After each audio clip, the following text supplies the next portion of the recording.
Chapter 9. Dying to the World. Mechi Training. Those who are ever vigilant, who discipline themselves day and night, and are ever intent on Nibbana, their defilements fade away. Dhammapada, verse 226. Part 1. Introduction. Some 5 years after his enlightenment, the Buddha established an order of female monastics known as bhikkhunis.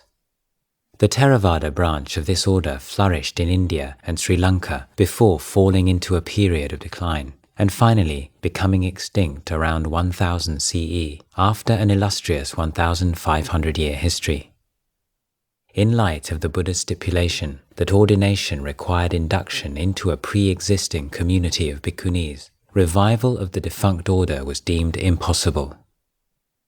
There is no evidence that the bhikkhuni order ever established a significant presence in Southeast Asia. Without a bhikkhuni lineage to perpetuate, the Buddhist cultures of that region eventually saw the emergence of indigenous female renunciant orders. References to white-robed mechi, literally holy women, in the kingdom of Siam may be found in the 17th century accounts of Dutch and French travellers, at which time they seem to have become a well-established feature of the society.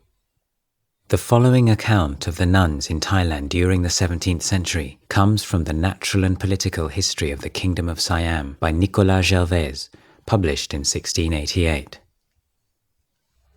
They listen to sermons every day, and they spend much time praying in the temples. Their principal activity is to serve the monks, prepare their food, and to supply their needs by continual almsgiving. They visit the poor and the sick, and devote themselves assiduously to rendering to their fellow creatures all the good offices that charity can inspire. They enjoy all the same privileges as the monks, and are no less respected. Everybody bows down to them, and they bow only to monks and pagodas. They are called Nang Chi, which means holy woman. They have a place set aside for them in the pagodas and at the great ceremonies. They are much in demand for the funerals of mandarins, to which they go in order as if in a procession, and their attendance at these ceremonies is always liberally rewarded. For women with a monastic vocation and an aspiration to realize liberation, the mechi form is far from ideal. The mechi's relatively basic moral code, they live by the 8 upasika precepts, means that they cannot draw upon the sophisticated support and protection for their practice that is provided by the bhikkhuni vinaya. Mechis are not alms mendicants, and the lack of a tradition directly traceable to the Buddha has meant that their order has never enjoyed the same respect and prestige in society at large as the Bhikkhu Sangha. Nevertheless, over the centuries there seems no doubt that a great many women have led happy and fulfilling lives as mechis.